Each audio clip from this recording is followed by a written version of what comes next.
The third Beacon business case represents the Greek case that was conducted in partnership with Karavias Underwriting Agency based in Athens, the capital city of Greece.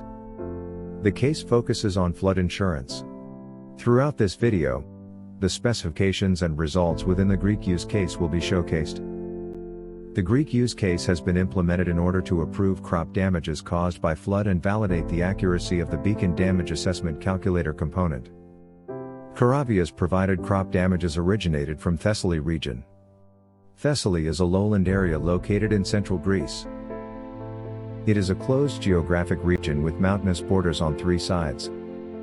Karditsa Basin in the west and Larissa Basin in the east cover most of Thessaly. These major basins are elongated in northwest-southeast and are divided by low ridges. It is estimated that almost 14.2% of the primary products of Greece are being produced on the Thessalian plain. Karavias' input include flood damages mostly related to winter cereals, as well as summer crops, such as cotton and maize. The damage severity caused by flood in the samples ranged between 40% and 100%. The provided parcel size area ranged between 0.1 hectares and 55 hectares, with an average area of 3 hectares. These parcels were insured during the growing season of 2019 to 2020. The total number of provided damaged parcels from flood is 165. On the right side picture, yellow points are showing the cotton parcels from Thessaly. For flood damage assessment, Beacon employs optical and C-band SAR satellite data for delineating and mapping a flooded area, for determining the beginning and the duration of the flood, as well as for damage assessment. Natural hazards included in this case are heavy rains, long periods of rain, and snowmelt flash floods and floods that could be induced when river overflow their banks and water inundates the surrounding agricultural land. The actual flood mapping takes place after this preliminary processing of SAR-GRD images, with the use of Sigma VV time series. In particular, the method is based on multi-temporal image series analysis and the computation of two indices: the Normalized Difference Flood Index, NDFI, for highlighting flooded areas, and the Normalized Difference Flood in Vegetated Areas Index, NFI, for highlighting shallow water in short vegetation. Initially, the method performs a statistical analysis of SAR time series to better characterize the behavior of each pixel in a specified area, and then calculates normalized indices which help to effectively compress information on long time series. The calculated temporal statistics are used to compute the NDFI, which aims at highlighting temporary open water bodies. NDFI easily allows to categorize as flooded those areas solely temporarily covered by water with respect to permanent water bodies and non-water land cover classes.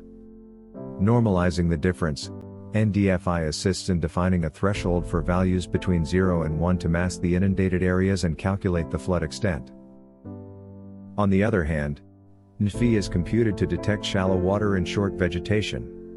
In this case, the maximum value of the pixels aims at highlighting the discontinuity in the time series caused by shallow water in short vegetation.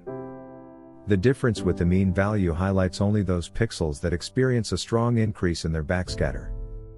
NFI is used for detecting and delineating flood events in well-developed crops, which is particularly important in Beacon. After the computation of the two indices, a suitable threshold value is applied to extract flooded areas. The maps obtained after the thresholding are then filtered to reduce three sources of errors. Firstly, to reduce the effect of speckle, the classified image is segmented and filtered using two morphological filters: 1. Dilate filter, which gradually enlarges the boundaries of regions of foreground pixels, and 2. Closing filter, which removes small holes while preserving boundaries. Both filters use a window of 3 by 3 pixels, which is identified as suitable solution based on empirical analysis. Secondly, all clusters smaller than 10 pixels are excluded to reduce spurious flooded areas. Thirdly, the pixels falling in a slope of greater than 5 degrees, where a flood would be unlikely, are excluded. The two morphological filters allow the inclusion of flooded pixels that have slightly lower NDFI values but still with high probability to be part of the flood. Visit our website for more information and be sure to follow us on social media. Stay tuned, and always be informed about project activities and developments.